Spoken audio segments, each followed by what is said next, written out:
Hi everyone, Jessica Morales joining you now with Len Vermillion, Hart Energy's Editorial Director. We're talking policy and regulations, Len. We're looking at 2019. Really the year we know got off to an explosive start as far as regulatory efforts with the passing of SB 181. In Colorado, is there anything else, any other efforts like that you're looking at affecting the industry? It certainly has been quite a year as far as policy and regulations. I think just recently at our Doug MidCon event, Harold Hamm himself said it best. He was in an interview with Nisa Darbone, and she asked him, is there a war on energy? And he said, specifically with hydraulic fracturing, just watch the debates tonight. And I think that really sums up how we're going with hydraulic fracturing and legislation. Of course, the big story, as you mentioned, SB 181 in Colorado. That kind of got the year started, but I think it's overall indicative of a bigger picture of legislation.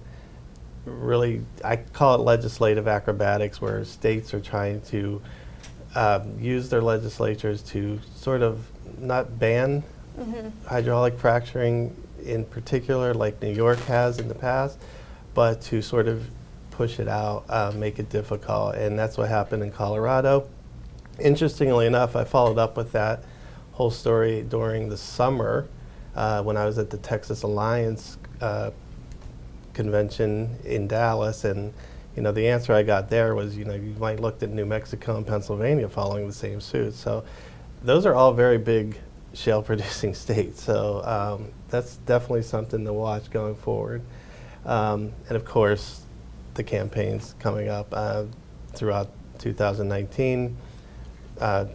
Fracking is going to be a big part of all that, and we'll have to keep watching it. But I think the big movement is here, not so much from a national standpoint, but the stories that have unfolded this year have really been about how local areas are trying to control more of where people can frack and so forth. Each state looking at their... Yeah, and not even just the states, the local areas within the states. So that's the new trend, it seems like.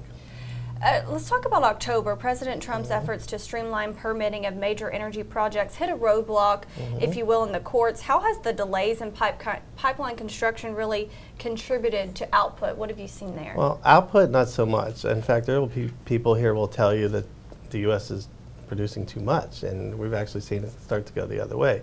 But it is a problem for the industry because we have a lot of big projects that have been delayed, most notably things like Keystone XL, but probably even more important are the ones in the pipelines in the Northeast or in Texas that are contributing to not being able to get a product to market, which will lead us into, I think, what we're going to talk about next, but as far as flaring and climate change. Right. So that's really the big issue. Now, FERC has always seem to always be looking for a quorum, and this year they lost 2 commissioners again. Cheryl LaFleur resigned, and tragically they lost Kevin McIntyre right at the beginning of the year to illness. So they do have James Danley that has been nominated by President Trump, and he still needs Senate confirmation. But that's another holdup to really building infrastructure and getting things approved in terms of getting things to market. And our last, I guess, trend that we're looking at, you alluded to, but methane emissions, where are we there in that discussion? This is a really big one, and this is, from the mainstream media, and most people will recognize things through the Green New Deal, which we heard a lot about today, or even Greta Thunberg and going around North America and talking about it. Really, I think for people in the industry, and I don't want to get into preaching to the choir here because everybody knows this, but the big issue for oil and gas as far as in climate change is methane emissions and limiting it. A lot of legislative, regulatory actions are aimed to try to do that, but what gets overlooked is the industry itself has actually significantly cut down methane emissions throughout over the years. So there'll be some who are watching stories. Does it need to be overregulated, or how much does it need to be regulated? I shouldn't say overregulated, but so that's something to watch going forward. Part of the problem, though, with methane emissions, it goes back to getting things to market and pipelines, is there's no way to get rid of the associated gas coming from drilling.